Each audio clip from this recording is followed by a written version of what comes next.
Hello, everyone. It's Matthew, and I'm here with another episode of the Things to Talk About podcast. And you guys might be wondering why the different setup, why the close up, and that's because I want to have a bit of a conversation with you guys. Um, I know this is different. It certainly feels a bit more serious, but that's on purpose. Um, the the thing that I want to talk about today is racial discrimination, and you guys might be wondering why the 180. You're not usually this serious, and you guys are right. But given everything that's going on across the country, President Trump being admitted, having these new radical immigration policies, also those tariffs on China. I don't know. We'll have to make a whole another episode for that one.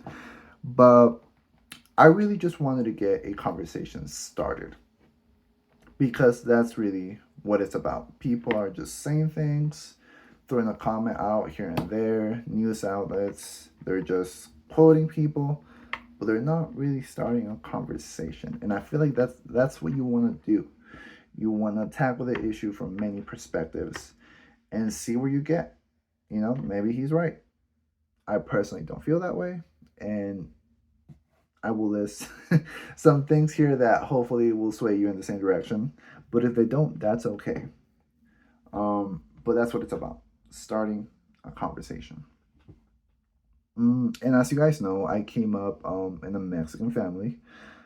And you guys are probably thinking right about now, oh, that's why he's talking about this. And yes, it is. um, but yes, that Mexican family was well below the poverty line for a very, very long time. It didn't change as of 2 years back. Um, it didn't change until 2 years back. But yeah, I feel like it's something that we really, really need to discuss. Um, because I feel like people talk about it um, from a perspective of like shyness. It's like, it's something that you don't want to talk about, or it's a conversation you don't really want to spark because you don't feel how the person you're talking to is going to feel about that certain topic. And, that's why you're listening to this podcast here because as you listen, you can think X, Y, and Z, but, you won't have me there right in front of you telling you you're wrong. Uh, but yeah, and I think I want to start this by putting out, my specific struggles with racial discrimination. And I feel like that's the best way to come at this. I don't want to talk about it from somebody else's perspective because I don't really know how they have it. All I can say is just to what's happened to me. And I feel like it's really important to start from the bottom up because when talking about these things, it's really a really big issue to tackle. There are a million factors, like quite literally. There are a lot of things that go into racial discrimination being a biggest issue as it is. And yeah, so let's go back a couple of years. Let's go back to the good old high school days. The good old the good old stale cheeseburger for lunch high school days. Um, but yeah, and I think um the best way to paint this picture of how racial discrimination comes in waves and in waves of different shapes and sizes at that. And early on, I feel like it's really easy to like notice these. Of course, hindsight 2020, you pick up on like, the small things. But it's a lot easier to tell how something develops over time. Because I remember back in high school, sophomore year, that's when you typically want to take your SAT or the PSAT as they call it, and that's the biggest deal for high school students because that's how colleges tell whether or not you're getting admitted, right? And I myself was a part of the accelerated program at that school. This, for reference, this was taking place in Vegas, and I'm not gonna name the high school. I don't want them to get any backlash. But yeah, I was part of the accelerator program, and for a bit more reference, the school was about 4,000 students, and the AMSAT program specifically was no more than, I'd say, maybe like 300 students. And I remember SAT day came, everybody in the accelerator program was super either scared or excited or a little bit of both.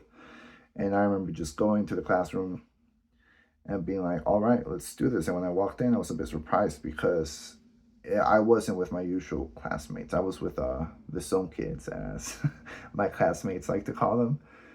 It was the students that were just taking regular classes, no accelerated classes or anything. And I'll get into that later. But yeah, I remember being a little bit like, all right, let's do this. It's the big old test, the important one. And I remember I sat down, and as soon as the test got handed out, a lot of these students just put their head down, and I was like, well, what's going on here? Like, you're gonna take a nap? They were. It turns out they were.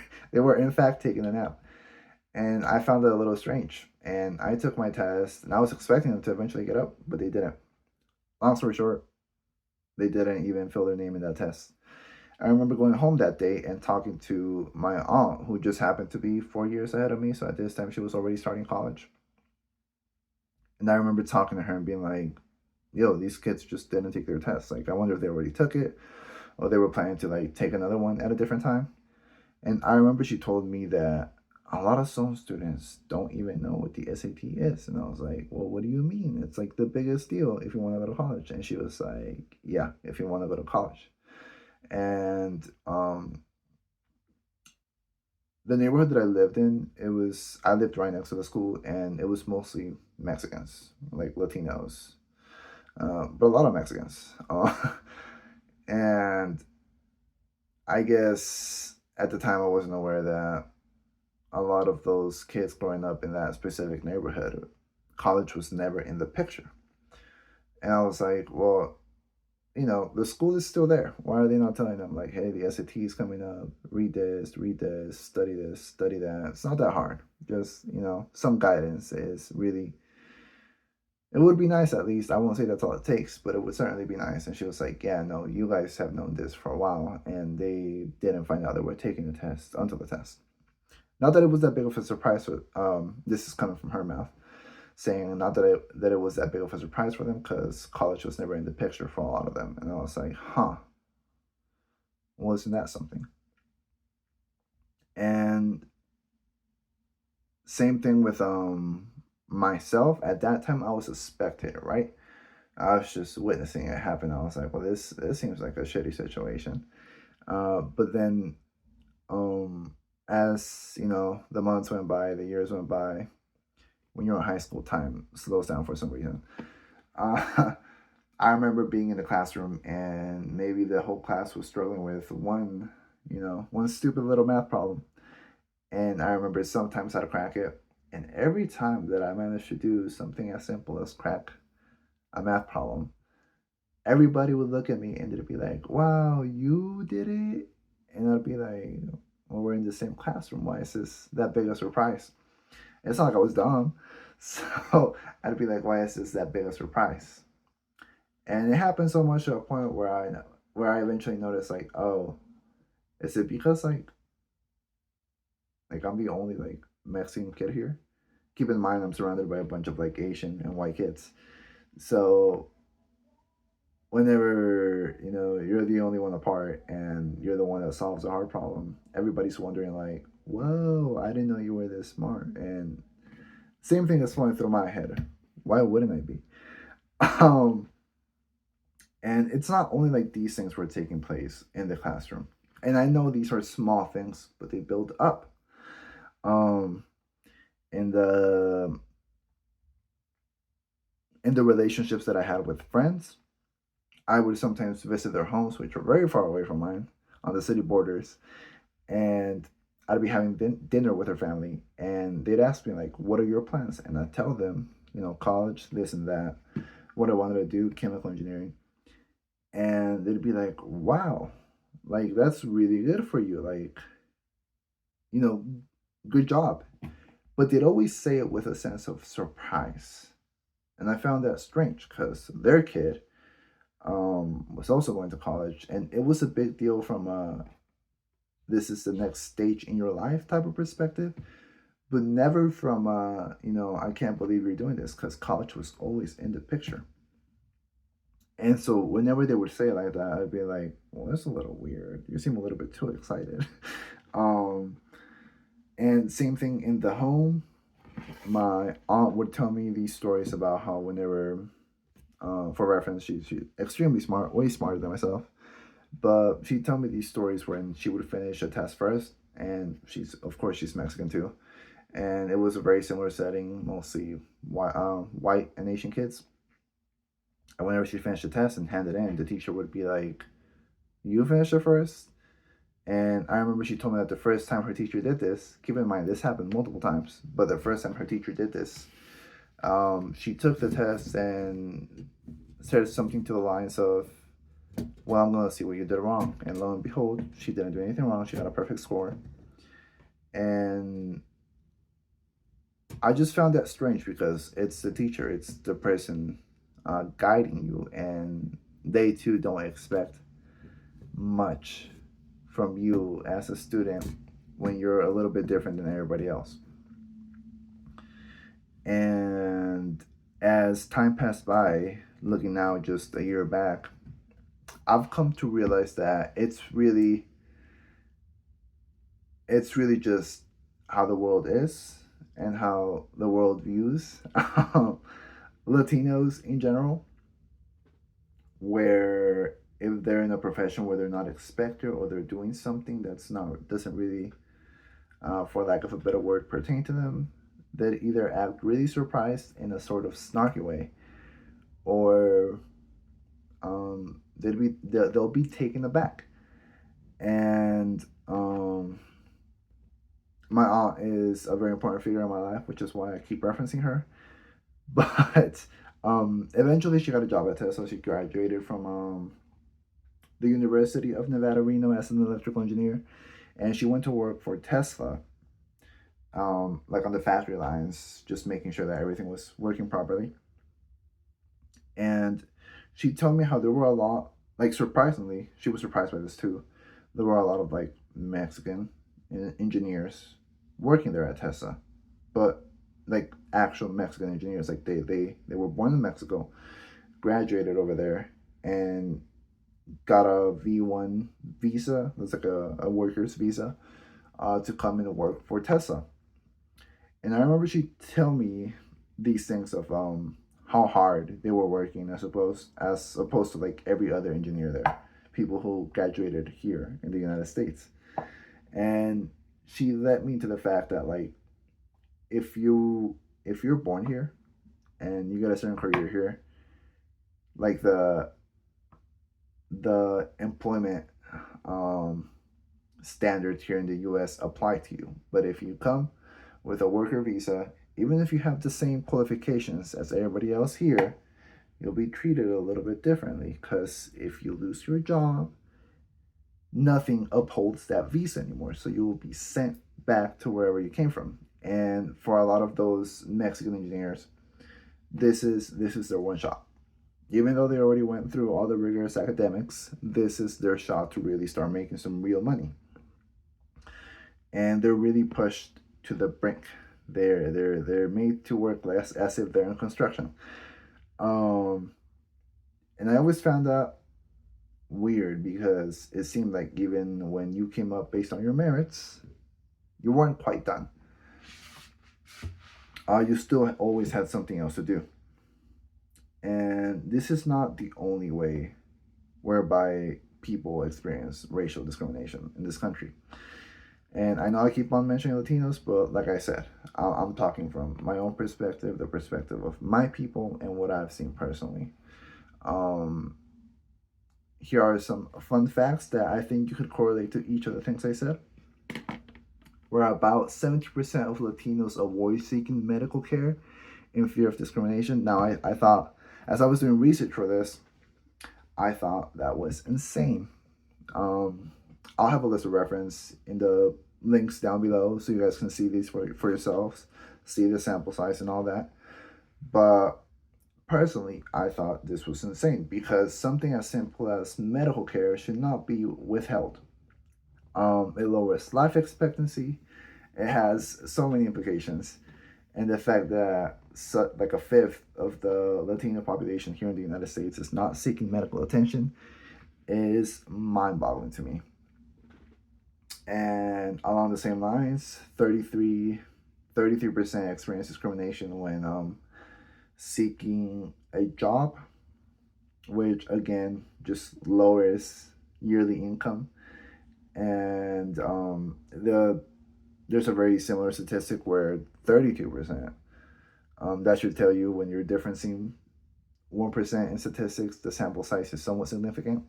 32% experience discrimination when asking for a raise, which there already is so much stigma in asking for a raise from your boss or from whoever is above you that, like, having to worry about it because of your skin color or your facial features or all this, it seems like a whole another deal of problems, to a point where a lot of people don't do it, and they're at this point their career succession is being slowed down, or health career progression, I'm sorry, is being slowed down and held back by all this stigma and discrimination just because of the way you might look, which doesn't really seem fair to me.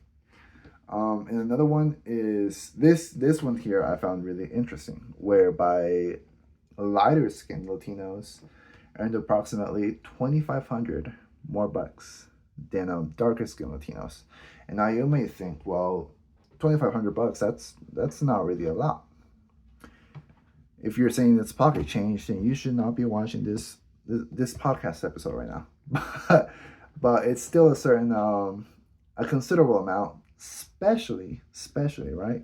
We're talking like thousands of bucks here, but it's a considerable amount when you realize that a lot of these Mexican families are not making much more than 20 grand a year. And that part I wasn't taken aback from, because I can certainly say that yes, 20 grand a year seems just about right. As I was growing up, my mom would always be pushed down to $5 in her bank account by the end of the year, and it makes sense with rent being like what at the time, like $1,100. Do the math. You're only left with so much for food and all these other things, insurance. It checks out, and that from that perspective, 2,500 is quite a bit, and the fact that comes from I'm sure there are a lot of other factors, but if it contributes even 1%, that's still like what, from 1,000, it's almost like $1,000 that you're missing out on because you don't look a certain way. And right, these are just looking at the Latino population by themselves, and I think that doesn't really paint a clear picture. I think that you can only tell there is a discrimination when you're comparing to another sample group, and that's where these come in from another study that I will also have linked below, where Latinos experience hesitance in calling the police just about 5 times more than white people do. Now this one seems, just to be clear, like the hesitance aspect is but this was taken via survey, so they were just asked, call back to one of the times where you thought about it but you didn't because you thought maybe it could backfire.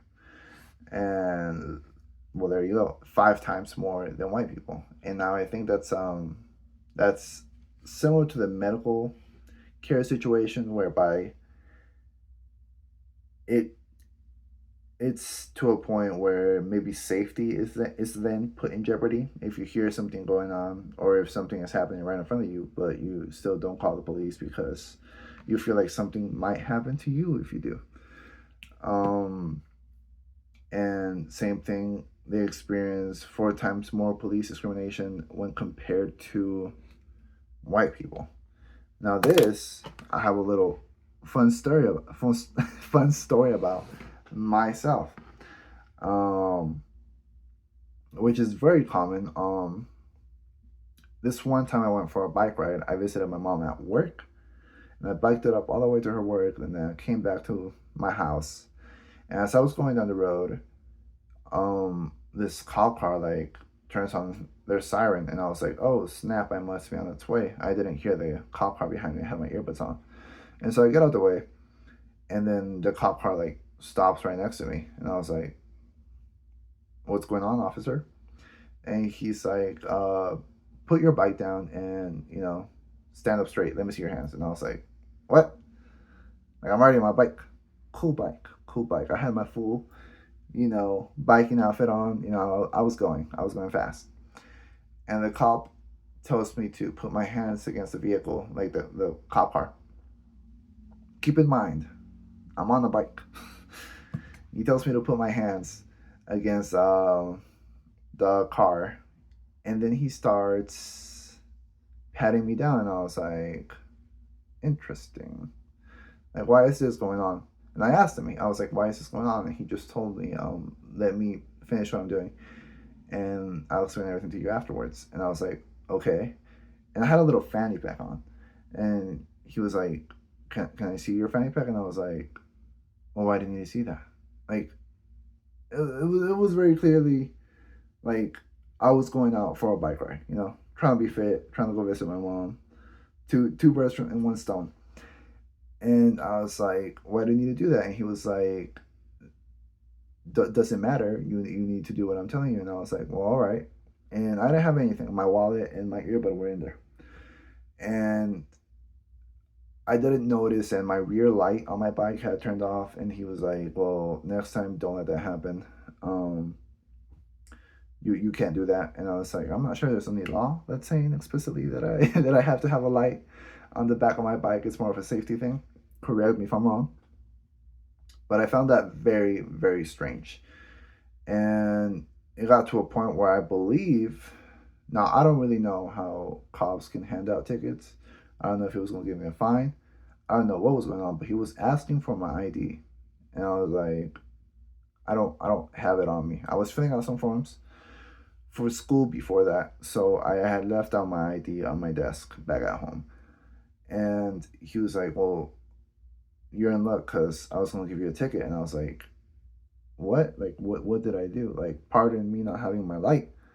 But, you know, it's a light. It's not like I did something really bad. I understand if I'm in a car driving at night, I should have my headlights on and all that. But I was on a bike, so I didn't really see the issue with that. The only danger, is really to myself. Um, but besides that, I didn't really think I was doing anything. And yeah, and so I went home just feeling really weird and really grossed out by his behavior because I got to a point where like I kept on asking like what's going on. Then I got to a point where he got annoyed, and I just went home really taken aback by the behavior because it was just strange. He had no reason to search me, and he searched me anyways. Hell, the fanny pack that I was a Lululemon fanny pack. That should tell you that I'm all about this fitness and I'm trying to get my calories down, and my cardio up. So I just found it very strange that he really needed to search my person and have me put my hands against a car in order for him to do his thing when there was like no real probable cause for him to do that. And then I got into a little bit more thinking, and I was like, well, I do live in like not the best neighborhood, right? And no matter how you look, when you're a cop, I understand you have to be as careful as possible. So I'll give him that. But I also took issue with that because that's not really how it should work. I understand it's been like that for a while where you really can't be too safe as a cop. And hell, if I were in his position, I'm not saying that I would do any better. But it really still bothered me because you can only do so much before you expect any repercussions. And I went home and I was very much angry and disgusted with the cops behavior. And I looked into how to file a police report. And then I saw the big ass file that I had to fill out, and I was like, and then I got a call, and it was my mom asking me if I wanted something from McDonald's where she was working. And I was like, yep. And then my mind got taken away from the situation. But thinking back, I should have filed that report against the cop. I should have said something about it. I knew his name. I knew what he looked like. I could have handled it. I could have let him know in a more professional setting that that was not the right behavior to take against someone who was just going on a bike ride. Nonetheless, that was the closest I've come to some straight up discrimination because of the way I look and where I'm living. But yeah, and I really in a lot of these scenarios I spoke as to myself, but I really I really want you guys to think about how other people may be affected by this. Whereby if this were to happen to anybody else, I'm not trying to put myself on a pedestal, but if this were to happen to somebody else, they can have a different reaction to it. If for example they can't solve a problem, if you're a student in high school and you're surrounded by all these kids and you can't solve a problem, and then you think you're stupid, and then your attitude when you're so young, when you're so impressionable, your attitude towards things can certainly change on a whim. And I just feel like it's important to talk about these things, these behaviors that are harned when you're so young. And same in the work environment, because regardless of whether or not you're like a United States resident, employment laws should apply across the board. And if you're working at a company like Tesla, which is such a big company, I don't feel like it's fair to allow that type of work environment to persist. Because of similar reasons, because one man can only take so much, and to hold somebody by threatening them with their livelihood of if they don't do if they don't go that extra mile, they can be fired and then sent all the way back to wherever they came from, having to leave pretty much all their possessions here. It just doesn't seem fair. But to be a slight bit less grim, let's transition to a perspective of how can we solve this, right? Because that's really what we're here to talk about. We're not here just to grieve. We're here to figure out how to solve the issue at hand. And um, I feel like as a people, all we can do is not be part of the problem, and that's a given, right? But also analyze situations, see how you can help out. It's not enough. The typical example, if you see somebody getting bullied, what are you gonna do? Are you gonna walk away, or are you gonna do something about it? Now, of course, I'm not asking you to go beat up that bully because that's still violence, but you can certainly do something about it. If you see any acts of microaggressions or anything from somebody who thinks they have all the power, especially in the work environment, there's always somebody higher up. There's always somebody you can report them to. So you can always do that. Um, yeah, and you also got to take these perspectives into, like like I said, these things go in scales. So the next time you're thinking about who maybe to vote for, think about their policies. Think about how they're gonna make the people in this country feel.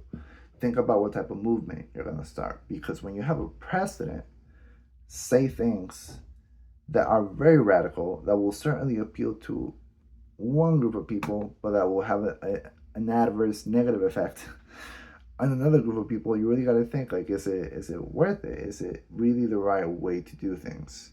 Um, which is why when they tell you voting matters, it certainly does matter. Um, and yeah, when applying work employment policies, all that stuff, depending on where you are up the food chain, it's certainly important to, take into consideration those things. Um, and yeah, I just I think it's important to think of any big problem from small perspectives. It's just like in in high school when you're solving a problem, think about the hardest math problem you've ever solved, and it comes in steps. There's some addition, subtraction, division, all that. But if you mess any one of those steps up, you're not going to get the right answer. And that's why I think it's so important to go, like I said, up the food chain, talking about my history and analyzing where you can have an effect in making the situation right, righting the wrongs, as they say. Because maybe if you feel somewhat empowered by this episode, or if you feel like you have something to say, somebody to say it to, maybe that person then has somebody they want to say it to, and maybe their kids hear about this, and it goes up the food chain, and that's why I think it's so important to discuss these things like this. Anyways, I hope you guys enjoy the episode. Like I said, all of the analytics, all the facts that I listed here, that will be down below in the description. You guys have a great day. I hope you enjoyed the episode. And if you want to see another one like this, do let me know.